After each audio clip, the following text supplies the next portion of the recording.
किसी ने बड़े कमाल की बात कही है कि कुदरत ने दो रास्ते बनाए हैं, या तो बांट कर जाओ या छोड़ कर जाओ, साथ लेकर जाने की कोई व्यवस्था नहीं है।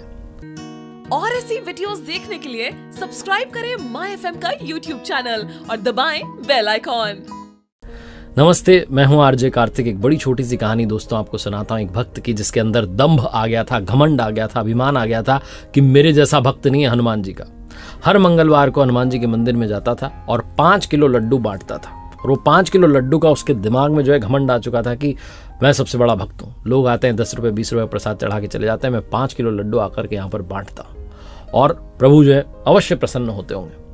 तो एक दिन उसने अपने छोटे बच्चे से कहा कि चलो तुम्हें भी दिखा कर लाता हूँ कि पापा जी का क्या जलवा है, क्योंकि लोग सब जानने लगे थे कि भैया आते हैं भाई साहब हर मंगलवार को और फ्री में जो है यहाँ पर इतना सारा प्रसाद बांट के चले जाते हैं।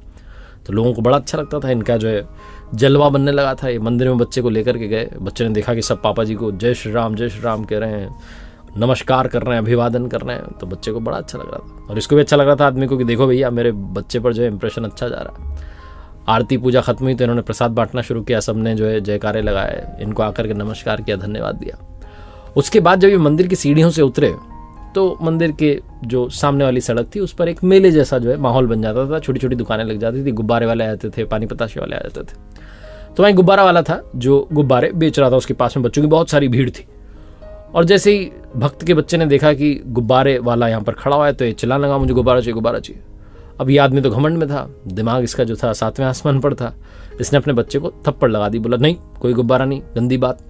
बच्चा रोने लगा, जिद करने लगा और जो है सड़क पर वो बिगड़ने लगा, कह रहा मैं तो जाऊंगा ही नहीं घर पर। और ये आदमी उसको खींच के घसीटते हुए ले जाने की कोशिश करने लगा।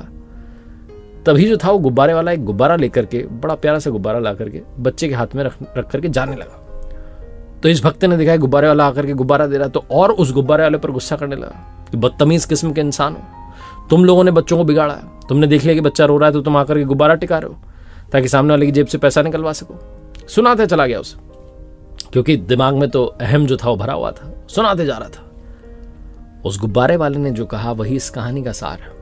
गुब्बारे वाले ने कहा कि भाई साहब मैं यहां पर गुब्बारे बेचने नहीं आता हूं, गुब्बारे बांटने आता हूं, क्योंकि मैंने किसी महात्मा के प्रवचन में सुना था कि बच्चों में भगवान होते हैं, भगवान का रूप होता है। तो मैंने सोचा कि बच्चों के दर्शन तो हर मंगलवार को मंदिर के यहाँ पर हो ही जाते हैं, बहुत सारे भक्त अपने बच्चों के साथ आते हैं, तो क्यों ना बच्चों के चेहरों पर मुस्कान लाई जाए। तब से मैंने प्रण ले लिया कि हर मंगलवार की शाम को 100 गुब्बारे जो है बांटूंगा, बेचूंगा नहीं बांटूंगा। और 100 गुब्बारे लेकर के आता हूं। पहला गुब्बारा हनुमान जी के मंदिर में चढ़ाता हूं, बाकी सारे यहां पर खड़े होकर के बांटते चले जाता हूं। बच्चे आते हैं, बड़े प्रसन्न होते हैं, ऐसे उनको मैं फ्री में गुब्बारे देता हूं, बड़े खुश होते हैं। और मुझे लगता है कि हनुमान जी भी खुश हो ही जाते होंगे। क्या लगता है भाई साहब, हनुमान जी खुश होते होंगे ना। उसने बस इतनी सी बात बोली और चला गया, जाकर के वापस वो गुब्बारे जो बांट रहा था बांटने लगा। इस आदमी की आंखें खुल गई, इसे समझ में आया कि ये जो 5 किलो लड्डू का अभिमान कर रहा था, जो अपने आप को बड़ा सुपर हीरो मान रहा था, इसकी भक्ति कुछ नहीं थी। वो निश्चल भक्ति कर रहे थे, बिना किसी दिखावे के चुपचाप अपना काम कर रहे थे। तो इन्होंने पूछ लिया तो उन्होंने बता दिया कि गुब्बारे बेचने नहीं बांटने आता हूं। वरना वो आदमी तब भी नहीं बताता, वो तो अपना काम कर रहा था, बच्चों के चेहरे पर मुस्कान ला रहा था। बहुत छोटी सी कहानी जिसका सार ये समझाता है कि खुशियां बांटने से बढ़ेंगी। और दूसरी बात, कभी भी अपने ऊपर ईगो को हावी मत होने दो, घमंड को हावी मत होने दो। अगर घमंड हावी हो गया तो जीवन में रिश्ते बिखरना शुरू हो जाएंगे, अपने दूर होना शुरू हो जाएंगे, चीजें बिगड़नी शुरू हो जाएंगी।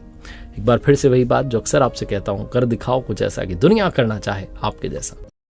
ऐसे ही वीडियोस देखने के लिए सब्सक्राइब करें माय एफएम का ऑफिशियल यूट्यूब चैनल। याद रखिए, अगर आप कुछ अच्छा सुन रहे हैं तो माय एफएम सुन रहे हैं। चलो आज कुछ अच्छा सुनते हैं।